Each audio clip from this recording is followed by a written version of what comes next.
Good morning. আজকে 25 মে আর আজকে শনিবার 9:30 বাজে।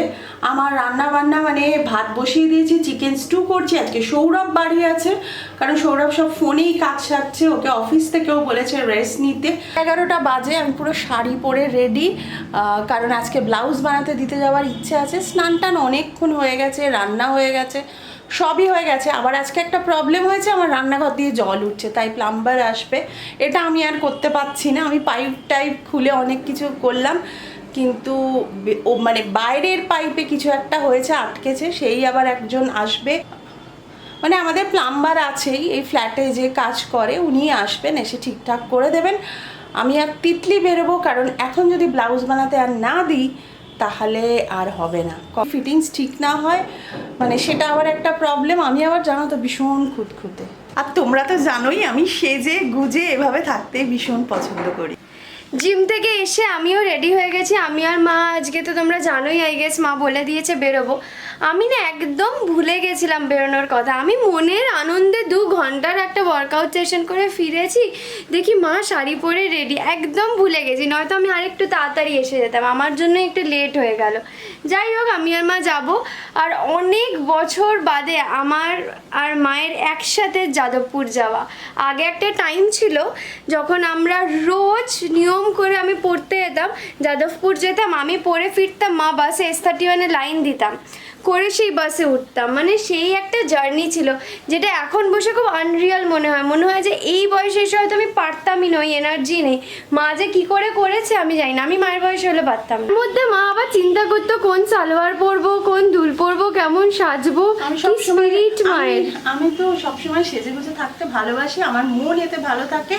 তার মধ্যেও আমি কোথায় একটু সোয়েটার বোনা শিখছি, হ্যাঁ কুরুশ বোনা শিখছি। তবে লোককে শেখাতেও মনে আছে তুমি কানের দুল? হ্যাঁ, আমি পুরো বানানো শিখিয়েছিলাম একটা গ্রুপকে, মানে তিতলি স্কুলের একটা মাদের, ওরা জুনিয়র ছিল, আমার সাথে বসতো, তোদের আমি শিখিয়েছিলাম। জানি না ওরা ব্লগ দেখে কিনা বা এখনো কাজটা কন্টিনিউ করছে কিনা, কিন্তু আমি শিখিয়েছিলাম। আমি ওদের আপনাকে সকালেই বলেছি। আমাদের ইয়ে হয়েছে কি বলে, কিচেনের যেটা সিঙ্কটা, ওটার পাইপে একটু প্রবলেম হয়েছে। তো যাই হোক, ভালো হয়েছে বাবাই আছে, আমি আর মা বেরোলাম। অনেক দিন বাদে বানানা ক্লিপ দিয়ে চুল আটকালাম, দেখা যাচ্ছে কি? চুলটা ভালোই আছে আপাতত। আমি রোজ এই দিয়ে স্ক্রাঞ্চি দিয়ে বাঁধি, এত হেয়ার ফল হচ্ছে জানি না কেন, বাট হ্যাঁ খুব হেয়ার ফল হচ্ছে। ওই জন্য ভাবলাম যে আজকে আর বাঁধবই না, এরমভাবে ক্লাচ করে নিই। মায়ের শুধু আউটফিটটা দেখো আজকে, তাহলে ভালো করেই দেখো। এই দেখো, বাপরে মা, কিচ্ছু হবে না, লু বইছে বাইরে। আগে তো সবাই শাড়িই পরতো, বলো তখন কি এত রকম আউটফিট ছিল? তখন কাজও ছিল অনেক, এত গরম ছিল না। এটা আবার সত্যি কথা, এত গরম ছিল না। আমি নিজেও শাড়ি পরতে খুব ভালোবাসি, বাট আজকে আমার মারাত্মক গরম। আমিও পরতে ভালোবাসি, আর এই শাড়িটা ভীষণ নরম শাড়ি। তিতলি আমাকে সবসময় বলে কি, মা তুমি হাতে এত রিস্টব্যান্ড পরো, পায়ে অ্যাঙ্কলেট, তোমার রক্ত চলাচল ঠিক থাকে তো? সত্যি আমার খুব এটা চিন্তা হয়, এতগুলো পরে থাকে একসাথে। আমি খুব ভালোবাসি গো, ইভেন পরে কিন্তু শুইও, কোনো অসুবিধা নেই। এটা কিন্তু আমি খুলিও না, পরে থাকে, ওটাই তো আমি বলি। পায়ে অ্যাঙ্কলেটও দুটো। গলার চেনটা ছিঁড়ে গেছে, নালে সবসময় গলাতেও চেন পরে থাকতাম। আমি কিছু পরে থাকতে পারি তিতলি বলে, মা তুমি কি করে পরে থাকো? আমি পরে বেরোই, বাড়িতে এসেই খুলে দিই। কানের দুলগুলো খুলে রাখি, কানের দুল আমি পরে শুই না বা পরে থাকি না। ছাতা নেয়নি, আমি একটা ছাতা নিয়েছি, তাও 3/4। আমি তো জানি না, আমি ভাবছি মা এত বড় ব্যাগ নিয়েছে একটা, ঠিক আছে বিশাল বড় আছে তো, দুটো শাড়ি তোর আমার, শাড়ি সমেত আমরা ভিজে গিয়ে আবার মা শাড়ি পরেও আছে। ভালো, খুব ভালো। পৌঁছে গেছি 8B, কথা বলতে পারছি না, এত গরম লাগছে। যাচ্ছি টুম্পা, তাই তো? টুম্পা বলে মায়ের একটা ফেভারিট জায়গা আছে, যেখানে মা ব্লাউজ বানায়। আগে প্রচুর বানিয়েছি, আগে অনেক বানিয়েছে, ওইখানে যাচ্ছি। এই S31 স্ট্যান্ড যাবে নাকি অটোয় তাড়াতাড়ি হবে? 2:30 বাজে, এসে গেছি মুচিপাড়া। বাবার ওষুধ কিনলাম, এবার বাড়ি যাব, করে লাঞ্চ করব। আমি আর মা দুজনেই লাঞ্চ না করে বেরিয়ে পড়েছি। বাবাইও করে। উফ বাবা, আজকে যে আমি কি টায়ার্ড হয়েছি জানি না কেন, আজকে আমার গরমটাতে এত এফেক্টেড লাগছে। আমি তো জীবনে ব্লাউজ বানিয়ে পরিনি, একবার পরেছিলাম, জঘন্য বানিয়েছিল।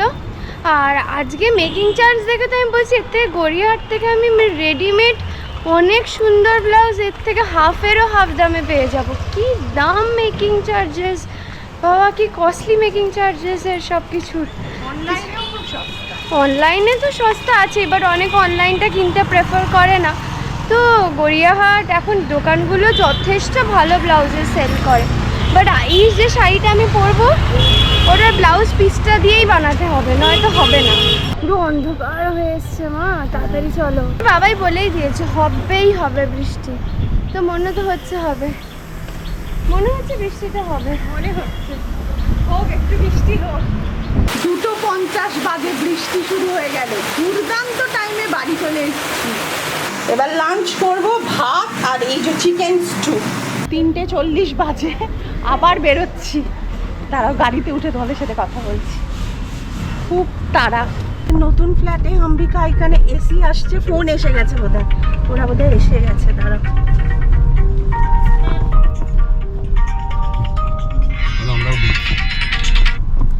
হ্যালো হ্যালো হ্যালো, হ্যাঁ বলুন। হ্যাঁ হ্যাঁ, বাড়িতে আপনি চলে আসুন, ঠিক আছে, ওকে, হ্যাঁ ওকে। আর ফ্রিজ আর ওয়াশিং মেশিনটা দুদিন বাদে নেব, আমার কেনা হয়ে গেছে, রাখা রয়েছে। গ্যারেজটা কে নিবে? এই গ্যারেজটা তুমি এখানে রেখে দাও। সৌরভ থাকলে একটাই সুবিধে হয়, গাড়ি করে আসতে পারি। অবশ্য আমার কোনো অসুবিধে নেই, আমি অটো বাস, আজকে তো S31-এ উঠে পড়েছিলাম, কিন্তু ওটা এসি ছিল।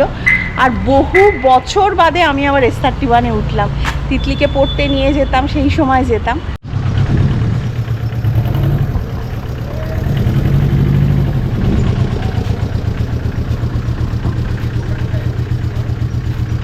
ও না না, ও আমাদেরই এসি দুটো আমাদের।